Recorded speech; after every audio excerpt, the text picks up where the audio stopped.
महाराष्ट्रातल्या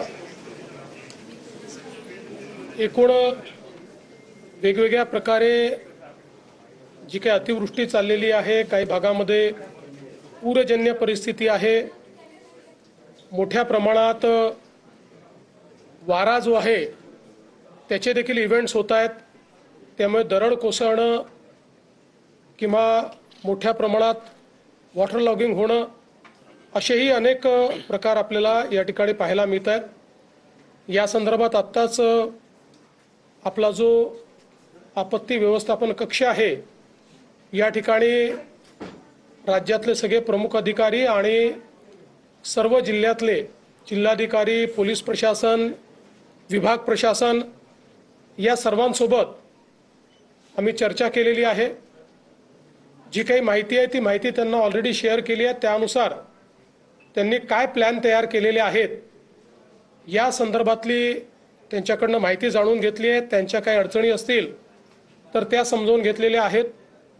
विशेषतः मुंबईमध्ये आज 3 वाजतापासून हायटाईड आहे, भरती येणार आहे आणि मोठ्या प्रमाणात या भरतीमुळे त्या कालावधीमध्ये जेव्हा पाऊस होईल त्यावेळी काही भागामध्ये वॉटर लॉगिंग होण्याची संभावना आहे। पण त्याहीपेक्षा महत्त्वाचं आहे की आज अतिशय जोरानं, ज्याला आपण सोसायट्याचा वारा म्हणतो किंवा अतिशय वेगवान वारा म्हणतो, अशा प्रकारे हा वारा या ठिकाणी वाहणार आहे। कालही दिवसभर जवळपास 40 ते 50 किलोमीटर प्रति तास अशा पद्धतीचा वारा व्हायला आणि त्यामुळे साधारणपणे 4 महिन्यात या जे काही आपल्याकडे वृक्ष पडतात त्याच्या अर्धे केवळ काल एका दिवसात 350 जवळपास वृक्ष एका दिवसात पडलेले आपल्याला पाहायला मिळाले। 450 वृक्षांच्या फांद्या पडलेल्या आपल्याला पाहायला मिळाल्या। आज त्याहीपेक्षा तीव्र गतीचा वारा हा त्या ठिकाणी वाहण्याची संभावना आहे। तो दुपारनंतर रात्रीपर्यंत वाहणार आहे आणि म्हणून सगळ्यांना आपण अलर्ट दिलेला आहे। विशेषतः ज्या ठिकाणी दरड कोसळू शकते असे एरियाज आपण वॅकेट केलेले आहेत। आता काल मानखुर्दची जी घटना घडली आपल्याला कल्पना आहे की ती बिल्डिंग वॅकेट केली होती, आजूबाजूच्या झोपड्या वॅकेट केल्या होत्या। दुर्दैवाने जो हा दुर्दैवी ज्यांचा मृत्यू झाला त्या लोकांनी मात्र तेवढाच एक भाग असा होता की जो वॅकेट केला नव्हता आणि त्यामुळे त्याच्यावरती बिल्डिंग पडली आणि अतिशय दुर्दैवी अशा प्रकारचा मृत्यू झालाय। पण अशा प्रकारच्या सगळ्या जे भाग आहेत त्या भागांमध्ये अलर्ट दिलेले आहेत, लोकांना तिथनं बाहेर काढणं चाललेलं आहे आणि या वाऱ्यामुळे ज्या संभावित अशा प्रकारच्या अडचणी येतील त्याचा देखील विचार केला आहे। जनतेलाही विनंती आहे की विशेषतः झाडं वगैरे, कारण ज्यावेळेस 70च्या स्पीडने वेगाने त्या ठिकाणी वारा वाहील त्यावेळी वेगवेगळ्या संभावना आज ज्या आपण अपेक्षित केल्या नाहीत त्या देखील होण्याची शक्यता आहे। त्यामुळे त्याची काळजी घेणं हे अत्यंत महत्त्वाचं आहे। खरं म्हणजे जो काही महिन्याभराचा ॲव्हरेज असतं त्या ॲव्हरेज एवढा पाऊस केवळ 4 दिवसात मुंबईमध्ये पडलेला आहे। त्यामुळे मोठ्या प्रमाणात आपल्याला ही हानी जी आहे ती हानी होताना या ठिकाणी दिसते आहे। यासोबत सगळ्यात महत्त्वाचा जो अलर्ट आहे तो उद्याचा अलर्ट नाशिकला आहे। एक अतिशय मोठा लो प्रेशर बेल्ट हा नाशिकमध्ये त्या ठिकाणी तयार होतो आहे। मेजर डिप्रेशन ज्याला म्हणतात ते तयार होत आहे। या मेजर डिप्रेशनमुळे जो काही नाशिक आणि त्र्यंबकेश्वरचा मधला भाग आहे या भागामध्ये ढगफुटी उद्या संभावित आहे किंवा त्या प्रकारचे निर्देश आपल्याला प्राप्त झालेले आहेत। ही ढगफुटी देखील मेजर ढगफुटी असू शकते। जवळपास 300 mm पाऊस या ढगफुटीमुळे या सगळ्या भागामध्ये होऊ शकतो। नाशिकच्या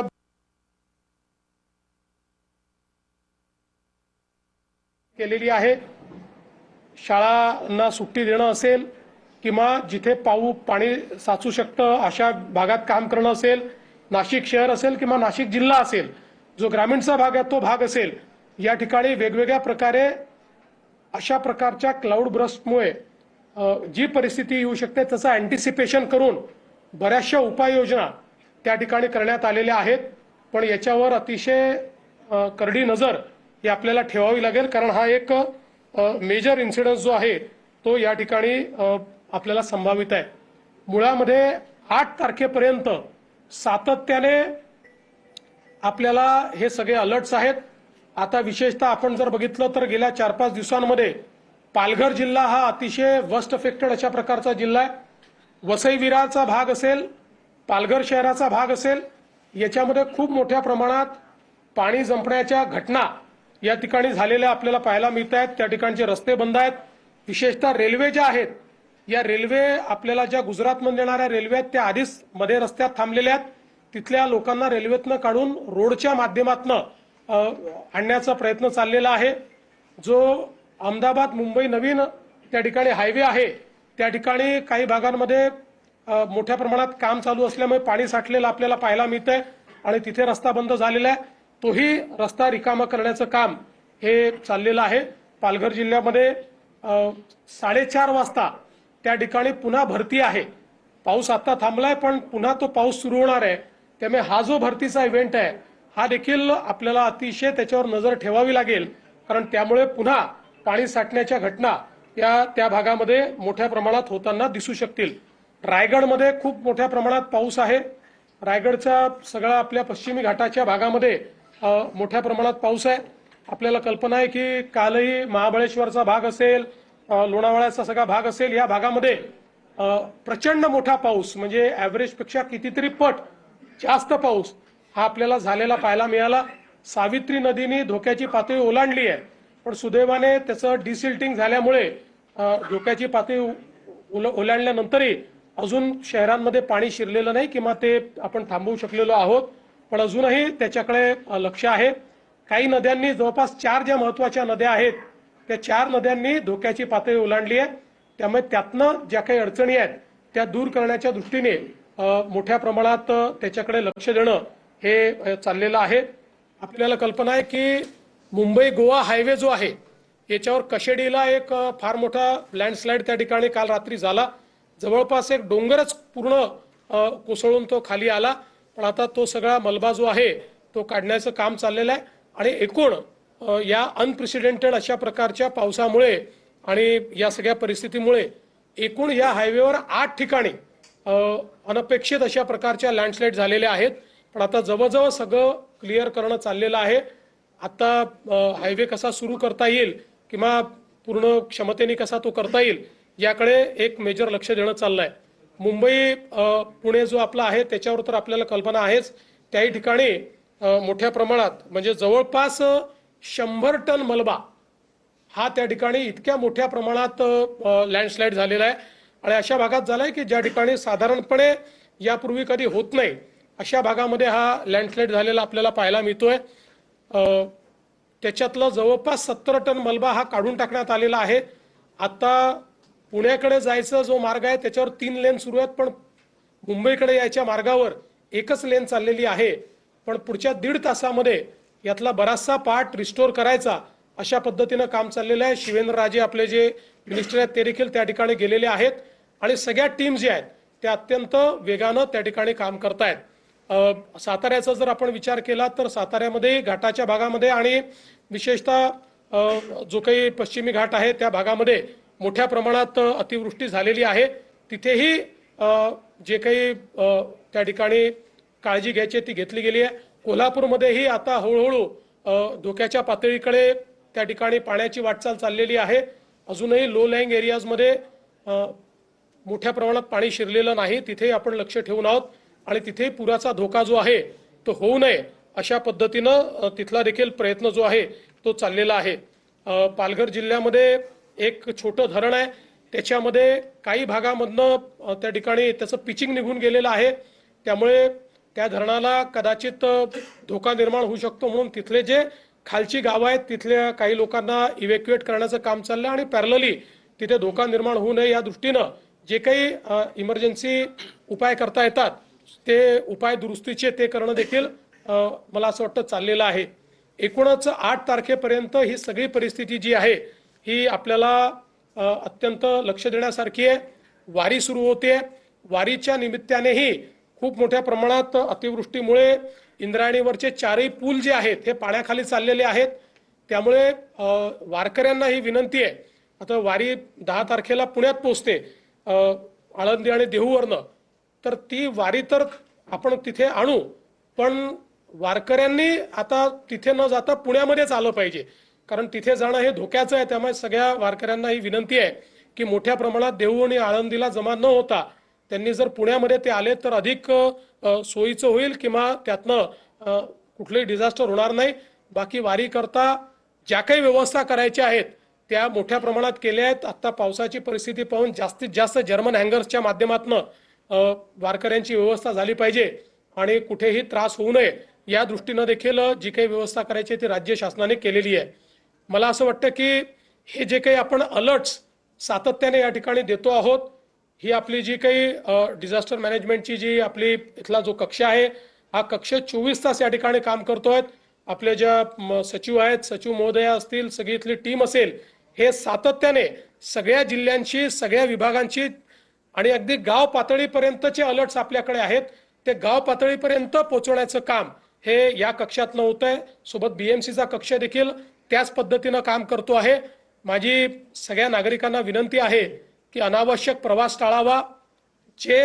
जो कालावधी सातत्याने आम्ही सांगतोय अति पावसाचा आहे किंवा जो कालावधी अधिक वेगानं धावणाऱ्या वाऱ्याचा आहे, त्या कालावधीत रस्त्यावर येणं टाळावं. अत्यावश्यक असल्याशिवाय लोकांनी त्या ठिकाणी अशा पद्धतीनं कम्युटेशन करू नये, अशा प्रकारची सर्वांना विनंती आहे.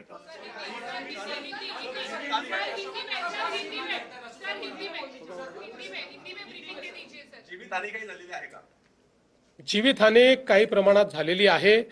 त्या संदर्भातली माहिती आपल्याला यापूर्वी आम्ही दिलेली आहे. ती माहिती पण आम्ही देऊ.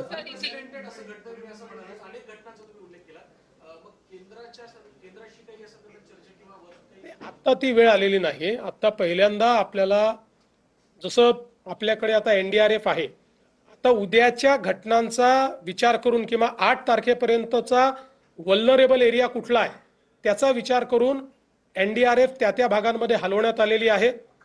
आणि मग जिथे एनडीआरएफ जिथनं हलवली आहे, जिथे आता कदाचित थोडा त्याच्यापेक्षा कमी धोका वाटतोय, तिथेही धोका निर्माण होऊ नये म्हणून तिथे एसडीआरएफ आपण नेमलेली आहे. त्यामुळे तशा पद्धतीचं डिप्लॉयमेंट, जे काही अलर्ट आहे त्या अलर्टवर बेस्ड अशा प्रकारचं डिप्लॉयमेंट आपल्या डिझास्टर मॅनेजमेंट कक्षाने केलेलं आहे. आता तरी अतिरिक्त बोलवण्याची आवश्यकता नाही आहे. जी पथक आहे त्याचीच रिडिप्लॉयमेंट आपण करतो आहोत. आता जो काही वेदर डेटा आहे आणि जे काही अलर्ट्स आहेत त्याच्या आधारावर पुरेसं डिप्लॉयमेंट केलं आहे.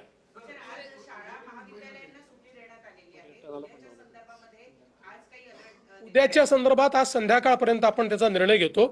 आपल्याकडे संध्याकाळपर्यंत नीट डेटा येतो. आता आपल्याकडे लॉंग टर्म फोरकास्टचा डेटा आहेच, पण तो संध्याकाळपर्यंत आपण कोलेक्ट करतो आणि त्याच्या आधारावर तो निर्णय करतो. त्यामुळे तसा निर्णय हा संध्याकाळपर्यंत केला जातो.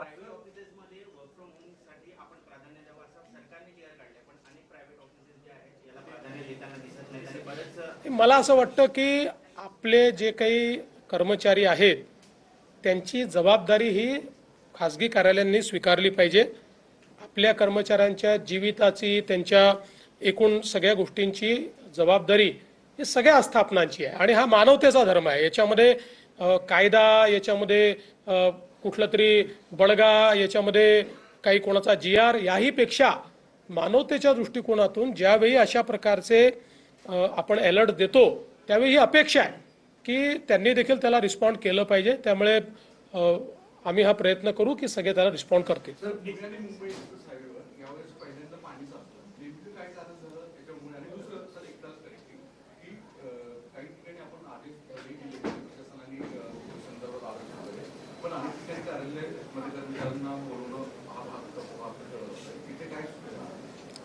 पहिलं तर हे जे मुंबई पुणे हायवेवर झालंय, मी जसं सांगितलं की हा अप्रत्याशित किंवा विचार न केलेला इव्हेंट, ज्याला म्हणतो अनप्रेसिडेंटेड अशा प्रकारचा इव्हेंट आहे.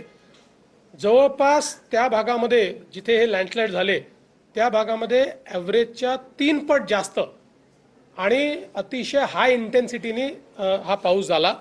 त्याच्यामुळे साधारणपणे तिथे अशा दरडी कोसळण्याचे प्रकार कधी घडले नाहीत आणि विशेषतः मलबा येतो आहे. तो मलबा येत असल्यामुळे ही जी 4 व्हीलर छोटी वाहनं आहेत ही वाहनं त्याच्यात फसून राहिलेली आहेत. म्हणजे मी जसं सांगितलं 100 टन मलबा येणं हा एक म्हणजे आजपर्यंत न घडलेला इव्हेंट आहे, तो त्या ठिकाणी झालेला आहे. आणि जसं मी सांगितलं की अत्यावश्यक सेवा सोडून बाकीच्यांना आपण सुट्ट्या दिलेल्याच आहेत. कुठे जर कार्यालयात अशा प्रकारे बोलवण्यात येत असेल तर त्या संदर्भातली कारवाई आपण करू. नाही, त्यांनीही अतिशय वेगानं कारवाई चालू केलेली आहे.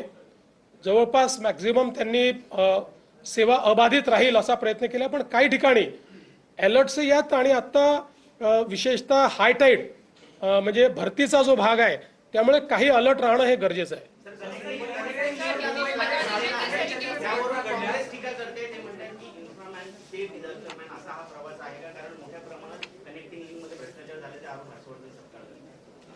बघा, अशा व्यक्तींना उत्तर दिलं पाहिजे की ज्यांना समजतं, ज्यांना केवळ टीका करायची आहे, ज्यांनी जीवनात काही केलं नाही, एक पूल बांधला नाही, ज्यांच्या पक्षाने महाराष्ट्राचा सत्यानाश केला, ते आम्हाला प्रश्न विचारतायत.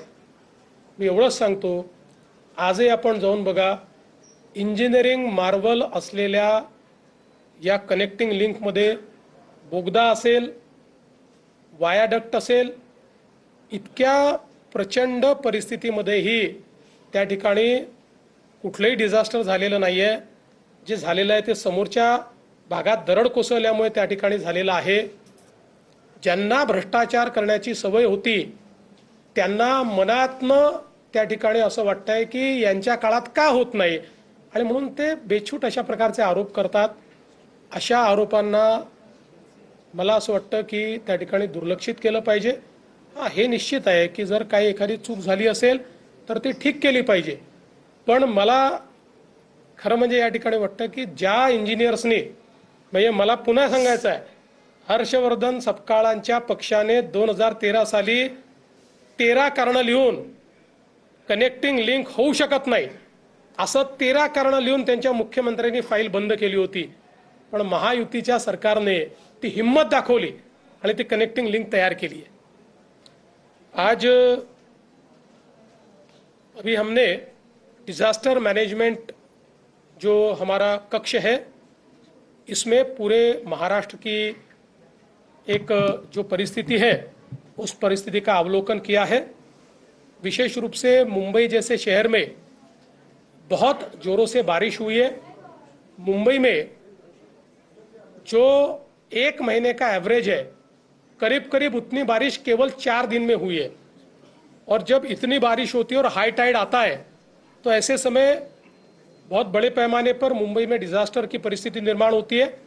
फिर भी लगातार बीएमसी ने कार्य करके वाटर लॉगिंग ये ज़्यादा न रहे इस प्रकार का प्रयास किया है. मुंबई की मेट्रो ठीक से चल रही है, मुंबई की रेलवे भी काफ़ी हद तक ठीक से चल रही है, कुछ जगह डिस्ट्रप्शंस उसमें है. मुंबई की बसेस भी काफ़ी हद तक ठीक से चल रही है. लेकिन कल मुंबई में बहुत बड़े पैमाने पर जो विंड जो है अनप्रेसिडेंटेड इस प्रकार से हवा चली है और इसकी इंटेंसिटी करीब 50 किलोमीटर प्रति घंटा, इतनी इंटेंसिटी के साथ ये हवाएं चली. और उसके कारण मुंबई के मानसून में 4 महीनों में जो इस प्रकार से यहाँ का मानसून बहुत तगड़ा होता है, तो जितने झाड़ गिरते करीब करीब उसके 50% कल एक दिन में झाड़ गिरे हैं और 350 झाड़ गिरे और करीब 450 झाड़ों की अलग अलग प्रकार से उसके जो डंगाल है या बाकी सारी चीज़ें हैं वो नीचे आई है. तो एक प्रकार से बहुत इंटेंसिटी के साथ यहाँ पर हवा को हमने देखा है और आज उससे भी ज़्यादा इंटेंसिटी से यहाँ पर हवाएं बहने वाली है. करीब 70 किलोमीटर प्रति घंटा से 90 किलोमीटर तक भी हो जा सकती है, पर 50 से 70 किलोमीटर इस इंटेंसिटी के साथ यहाँ पर हवाएं चलेगी. इसलिए हमने लोगों को आज हमने छुट्टी भी दी है, हमारे ऑफिसेस को भी दी है, लोगों को वर्क फ्रॉम होम कहा है और लोगों को अपील की है कि लोग कम से कम घर से बाहर निकले, अत्यावश्यक हो तभी घर से बाहर निकले. अन्यथा मुझे ऐसा लगता है कि कोई न कोई प्रकार से दुर्घटना का सामना उनको करना पड़ेगा. इसके साथ साथ अगर हम लोग महाराष्ट्र के ये सारे इलाकों की बात देखेंगे तो कल नासिक में एक बहुत बड़ा अलर्ट है. कल क्लाउड बर्स्ट नासिक में होने की संभावना है और ये भी एक मेजर इस प्रकार का क्लाउड बस्ट है जो नासिक और त्र्यंबकेश्वर के बीच होगा, जिसका असर नासिक डिस्ट्रिक्ट में और नासिक शहर में भी हमको देखने को मिलेगा। और 300 mm इतनी इंटेंसिटी से वहां पर इस क्लाउड बस्ट की बारिश जो है वो बारिश होगी। इसके लिए भी पूरी तैयारी जो है वो हम लोगों ने की है। विशेष रूप से रायगढ़ जिला, पालघर जिला, सातारा जिला, मुंबई, ये सारा जो, और पुणे, ये जो सारा इलाका है, इन इलाकों में बड़े पैमाने पर बारिश हुई है। और ये बारिश जो है ये हम लोग जानते हैं कि जब हमारा मानसून शुरू हुआ तब से लेकर पहले 20-25 दिनों में बारिश नहीं हुई और करीब करीब 4 दिनों में, 3 दिनों में ये बारिश हो रही है। तो इसकी इंटेंसिटी बहुत हैवी इस प्रकार की इंटेंसिटी है। इसमें एनडीआरएफ है, एसडीआरएफ है, इनका रीडिप्लॉयमेंट किया गया है। अगले जो 3 दिन है, करीब 8 तारीख तक समझ लीजिए, 8 तारीख की रात तक ये इंटेंसिटी बहुत ज्यादा रहेगी। उस दृष्टि से सभी जो डिस्ट्रिक्ट कलेक्टर्स है, डिस्ट्रिक्ट एडमिनिस्ट्रेशन है, इन सभी को अलर्ट किया गया है, पुलिस एडमिनिस्ट्रेशन को अलर्ट किया गया है। इसके जो वेदर इवेंट्स है इसकी पुख्ता जानकारी उनको दी गई है, कहां कहां पर इस प्रकार के इवेंट्स हो सकते हैं, उससे क्या परिणाम हो सकता है ये भी देखा गया है। जैसे कल हमने देखा कि बहुत बड़े पैमाने पर लैंडस्लाइड्स होने से 8 जगह लैंडस्लाइड हुआ और मुंबई गोवा जो हाईवे वो बंद हुआ, उसको शुरू करने का प्रयास चल रहा है। बहुत बड़े पैमाने पर लैंडस्लाइड मुंबई पुणे एक्सप्रेसवे पर हुआ, करीब 100 टन का मलबा ये मुंबई पुणे एक्सप्रेसवे पर आया, अभी उसको भी शुरू किया जा रहा है। मुंबई से पुणे जाते हुए 3 लेन शुरू हो चुकी है, पुणे से मुंबई अभी केवल 1 लेन शुरू है। अगले 1-1.5 घंटे में उसको भी शुरू करने का पूरे तरीके से, या उस मलबे को साफ करने का काम चल रहा है।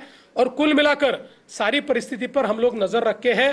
प्रशासन पूरे अलर्ट मोड पर है और लोगों को ऐसे डिजास्टर के समय जो जो प्रकार की मदद लगती है उसको करने का प्रयास भी चल रहा है।